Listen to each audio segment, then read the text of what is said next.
Assalomu alaykum, hurmatli dehqon opalar, dehqon akalar.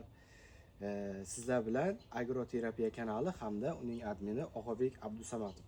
Bugun o'rgatmoqchi bo'lgan mavzuyim ko'pchilik qiynalayotgan, tushunmayotgan A bochka nima, B, S bochka, ular qanday tayyorlanadi, qay tartibda eritiladi va katta yonkisga qanaqa tartibda qo'shiladi, o'shalar haqida sizlarga to'liq ma'lumot berib o'tmoqchiman. Hali oramizda eritishni ham ozmuncha tushunmaydigan dehqonlarimiz bor. Ularga ham video manfaatli bo'ladi deb o'ylayman.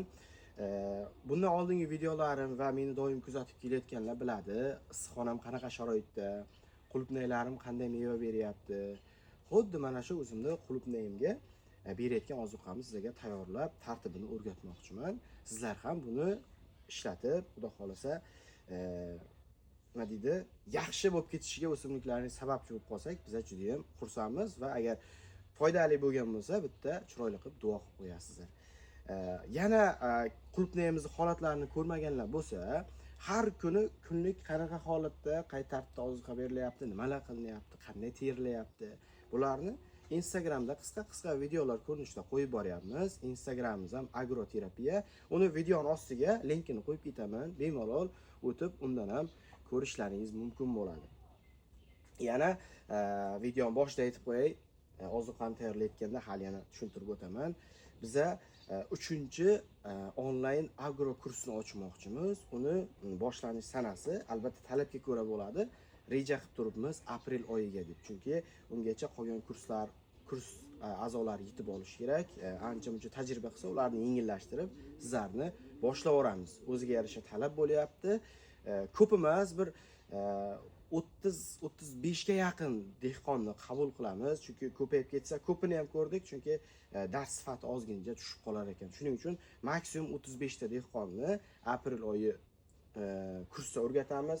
Mana shu petaniyalar qay tartibda tayyorlanadi, qanaqa qilib beriladi, umuman o'simliklar dunyosini to'liq sizlarga tushuntirib bermoqchiman. Faqat qulupnay emas, boshqa dehqonchiliklarni ham bemalol issiqxona, yer sharoitida yetishtirirsalaringiz bo'ladi. Albatta, qulupnay yetishtirish va ko'chatchilik o'sha aprel oyida ochiladigan kursda birinchi o'rinda turadi. Ko'chat qilish tartiblari, berilayotgan ozuqalari, boqish uslublari, yaratilayotgan hali YouTube'ga umuman chiqmagan universal sharoitlari haqida juda ham murakkab o'rgatib boriladi. Xo'p, mavzuni cho'zmasdan boshlaymiz. Men bu yerda o'zim berayotgan ozuqalardan tarkiblar tayyorlab qo'yganman. A bochka, B bochka, S bochka o'zi nima? O'zi A, B bochka bo'lardi, biz uni S ga ham aylantirib oldik. A bochka, B bochka nimaga ko'ra ajratiladi? Bir-biri bilan qo'shilib eriydigan va qo'shilib erimaydigan dorilar bo'ladi. Bir-biri bilan qo'shmaydigan. Masalan, kalsiyni fosforli ozuqalarga qo'shib bo'lmaydi. Sulfatli ozuqalarga qo'shib bo'lmaydi. Kalsiy nitratni qo'shishimiz mumkin kaliy nitratga, magniy nitratga qo'shishimiz mumkin. Agar kalsiyli ozuqaga sulfatli, masalan, kaliy sulfat ozuqalarimiz bor. Ularni qo'shsak, eriy olmaydi. Ya'ni kaliy sulfat cho'kma bo'lib, ma'lum muddat o'tgandan keyin kalsiy o'z faoliyatini to'xtatadi. Natijada kapelnidan o'tadi-yu, o'tsa agar o'simlik baribir uni o'zlashtirmaydigan formaga o'tib qoladi. Xo'p, fosfor ham xuddi shunday fosfatli ozuqalarimiz bor, ko'pchilik biladi 0,52-34. Uni kalsiyga qo'shib aralashtirib bo'lmaydi. Bitta yompkisga bemalol beraverasizlar, hech qanaqa bir-biriga ta'sir ko'rsatmaydi. Chunki aytaylik, hozir mana kalsiyli A bochkani, faqat bunda kalsiy bor. Boshqa hech narsa yo'q. Dashi temirni ham biz chiqarib tashlaylik buning ichidan. Temir ham xiylatlangan formulasini agar kalsiy bilan qo'shib bersak, kimyoviy asosga ko'ra yo'qotar ekan. O'simlik o'zlashtirishga bir muncha qiynaladi. Ja unaqa ko'p emas. Masalan, berayotgan temirimizni 75-80% ni qabul qilar ekan. 100% qabul qilish uchun, demak, uni ham alohida eritishimizga to'g'ri keladi. Xo'p. Kalsiyni davom ettiramiz. A bochkamizda faqat kalsiy bo'ladi. Men unaqa A bochka, B bochka deganda ko'pchilik ikkita bochkaga, masalan, kaliyli ozuqalarni eritib, B bochkaga masalan 100 litr yoki 80 litrlik bochkalarga boshqa petaniyalarni eritib, 3 kungacha saqlab, eritib, esiklarni o'sha to'g'irlab beradi. Men unaqa qilmayman. birdaniga quruq dorini suvni o'ziga eritamandagina o'sha suvni katta yompusga tashlab yuboraman. Uni ko'p saqlamayman, chunki saqlanganda A buchkada faqat kalsiy bor, bu o'zgarmaydi tarkibi, lekin B buchkada qolgan elementlar bor.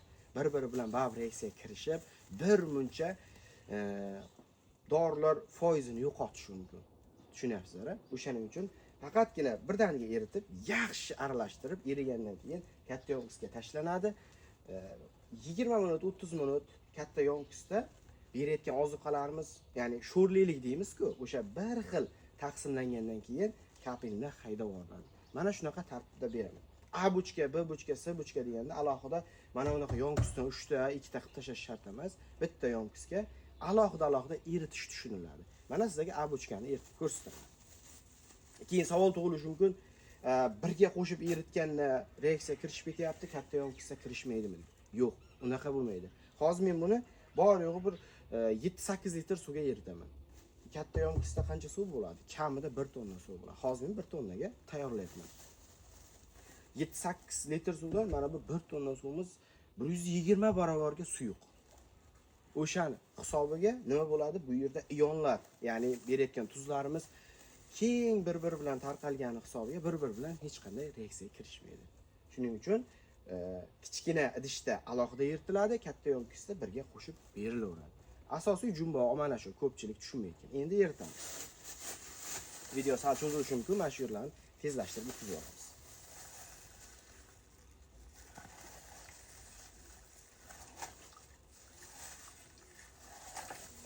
Bu suvimiz o'zimizda quduqdan 62 metrdan chiqib kelayotgan suv. Oddiy paket, mana kalsiy nitrat eritilyapti. Nega sal rangi o'zgarib ketdi deyishlaringiz mumkin. Kalsiy nitratimizda ozgincha temir kukun qo'shilib qolgandi. Ozgina qirilgan. Mana shuni hisobiga ham sal rangi o'zgardi, lekin kalsiy o'zi bunaqa bo'lmaydi. Ma'lumot o'rnida suvimizda EC'si 0.55, hech qanaqa filtr yo'q, chiqib kelayotgan suvning o'zi. Xo'p, pH'i 7.3. Buni 6 ga tushirib, men 1 tonnalikka solib qo'yganman. Bu yerda faqat toza suvning o'zi. Temirni, bochkani 6 lik suvda olib eritamiz. Kalsiylarni, B bochkalarni bemalol mana shunda eritsak bo'laveradi. Ozgincha pastki qismda qoldi. Miqdorlarni ham aytib o'tay, 1 tonna suvga hozir qo'shyapman. O'zi bu yog'i kun isib ketdi. Videomiz 27-dekabr debman. Fevralda olinyapti. 27-fevralda EC'ni kun isigan sari pasaytirib beraveramiz. Kun sovigan sari ko'tarib beraveramiz. Shu qonuniyatga asoslanib beringizlar. Hozir A bochkaga, ya'ni kalsiyni o'zidan 400 gram qo'shib beryapman 1 tonna suvga. Buni qo'shib yuboramiz.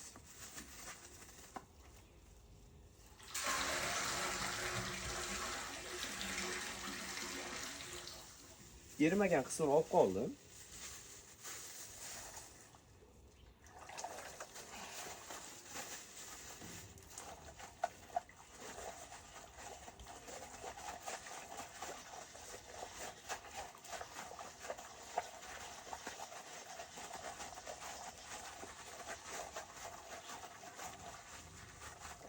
Videoga bitta like bosib qo'ysalaringiz, mehnatimizga agar arzisa, yana ham xursand bo'lardik. Bizga podishkada u motivatsiya olib, yana mana shunday chiroyli videolar chiqarishga harakat qilaveramiz. To'g'ri, to'liq erib ketdi mana.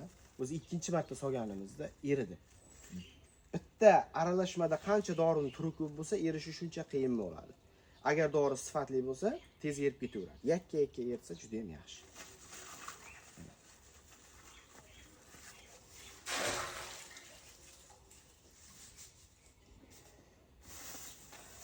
Ana endi B bochka.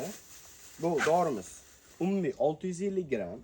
Buni tarkibida magniy sulfat, kaliy nitrat, oz miqdorda kaliy sulfat hamda monofosfat kaliy 0,52-34 dorilarimizdan tarkib topgan B bochka.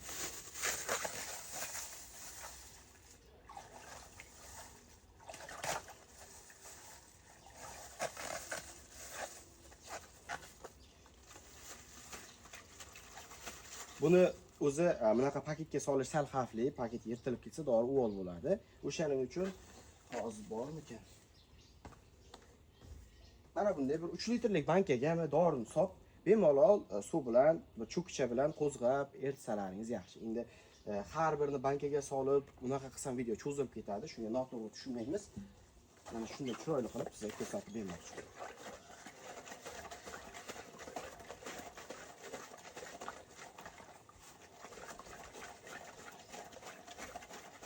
Bir bochkada kaliy nitrat bor. Qo'lim muzlab qolyapti. Dorini muzlatib yubordim. Suvning temperaturasi rosa tushib ketdi. Hozir bo'lsa bir 7-8 gradus borda mana shu suv.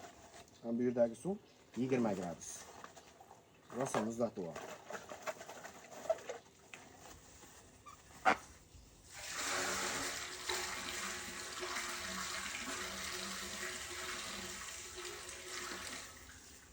Juda zo'r eridi bu dori.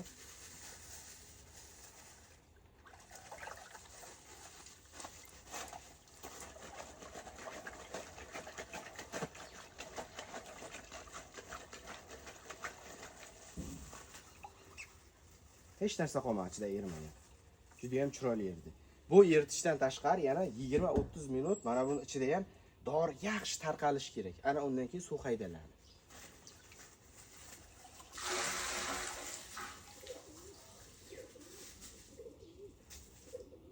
Bir bochkani ham eritdik. C bochkamizda e'tibor qilamiz. Xo'p, ko'pchilik kislotani o'zini alohida qiladi. Yana ham hozir qulpnaylarimizda ildiz sistemasi sal silavilashgan.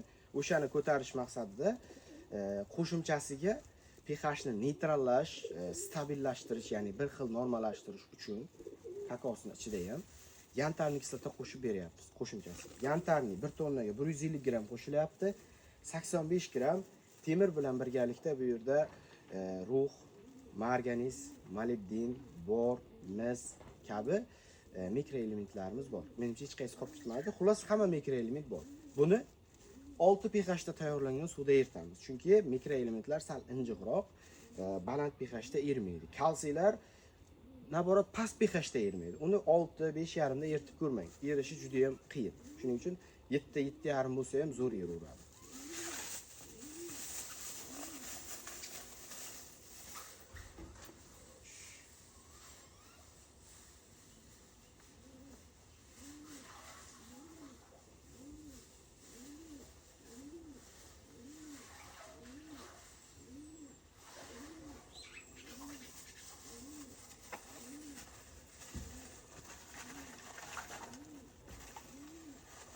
Dahshat bo'ldimi?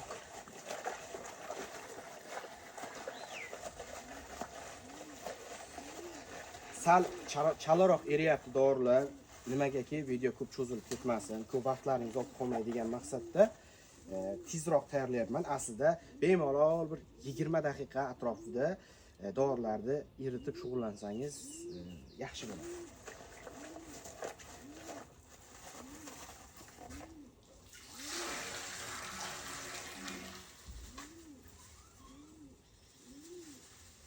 Toza suv bilan chayvorsak ham bo'ladi bu yog'i.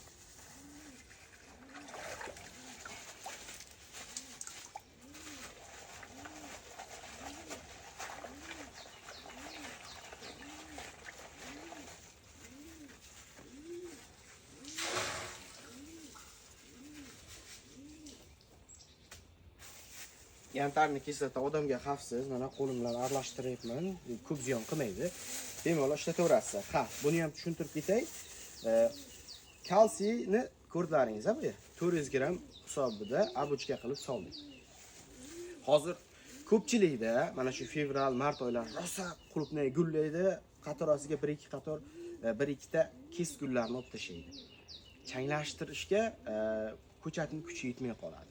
Shuning uchun kalsiyni balandroq dozada qilib beraverish kerak. 400 gram boya kamlik qiladi.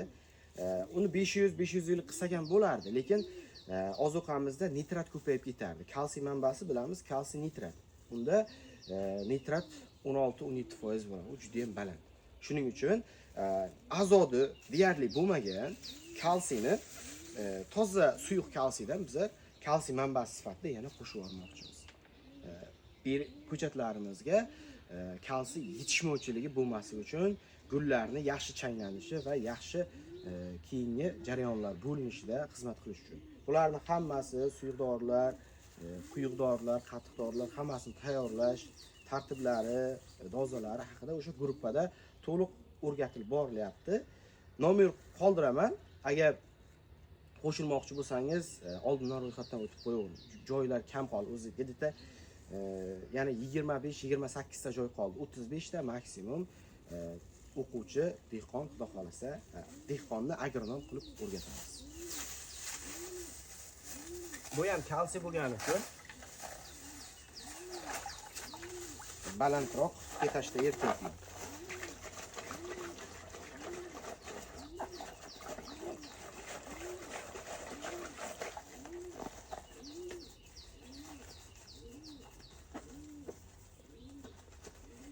Quruq kalsiyga nisbatan suyuq kalsiyda foizi ko'proq, yaxshiroq ishlaydi. Bu ham javnaqa qimmat dori emas, hozir mana ko'rsatib o'tib ketay. Bundan ham yaxshiroq firmalar bor, biz mana shundan ishlatyapmiz. Super kaliy 45%, super kalsiy 45% bor. Kalsiy oksid ko'rinishida bergan, buni 45% deb, toza kalsiy ichida 32% ga yaqin. Qopdagi kalsiylarda foiz nisbatan kamroq bo'ladi. 18-19% kalsiy bo'ladi. Zo'r yerda bu ham. Mana ko'rib turganlaringizdek. Quyuq qaymoq rangga kirdi. Buni ham sovuramiz.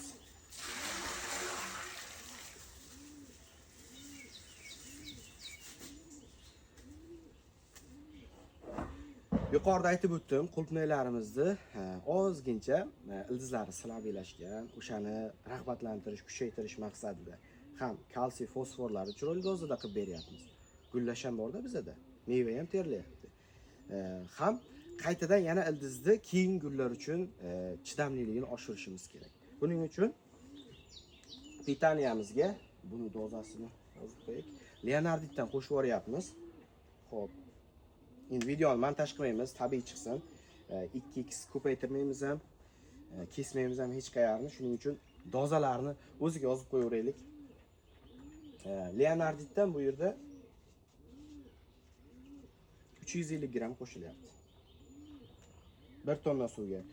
O'zi aslida biz 150-200 gram qo'shardik. Hozir ildizini tezlikda tiklash uchun Leonardit pitaniyani ozroq kamaytirgan holatda 350 gram qo'shib yuboryapmiz. Buni o'zimiz yana qo'shimcha qilib ichiga dori solib tayyorlaganmiz. Bor bilan molibdenni suyug'idan sovurganman.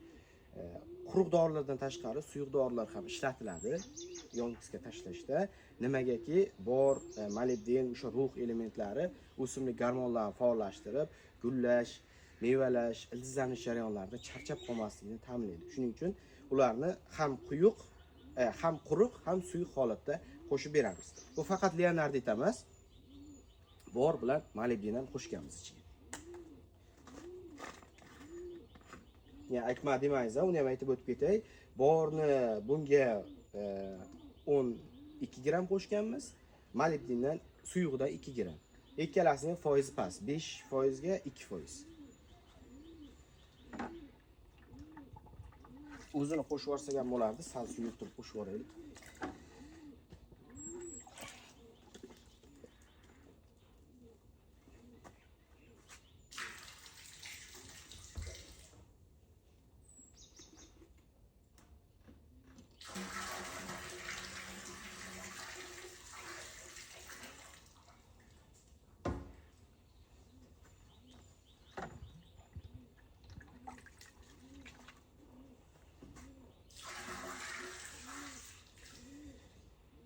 Ana bo'lmasa, pitaniyamiz ham tayyor bo'lib qoldi.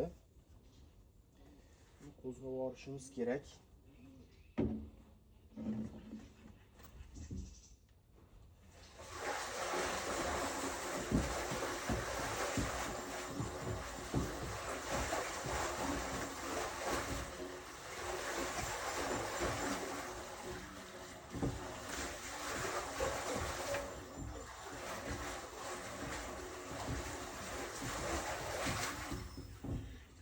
haqiqiy jaydaricha tushuntirish bo'ldi deb o'ylayman. Hamma narsani o'zimizni dehqonchasiga ko'rsatib berdim. Hech qanaqa bu yerda zamonaviy uskuna, beriladigan tartib hech narsa yo'q. Faqat o'zimiz chiroyli qilib, qo'l bola tayyorlab ko'rsatyapman. Chunki nimaga? Bizni kuzatuvchilarda kamida 80-90% da unaqa mukammal sharoitlarga ega bo'lmagan issiqxona bor. Ular ham o'sha mukammal issiqxonadagidek hosil terish uchun mana shunday oddiy chiroyli qilib tushuntirib beryapmiz. Videoning so'ngida nima deymiz? Hammalaringizga mana shu Ramazon oyi muborak bo'lsin. Sog'lik, salomatlik tilaymiz. Kanalimizga obuna bo'lib qo'ying. Bundan keyin yana ham qiziqroq mana shunday ma'lumotlar qoldirishda va o'rgatib borishda davom etamiz. Rahmat hammalaringizga. Sog' salomat bo'lingizlar.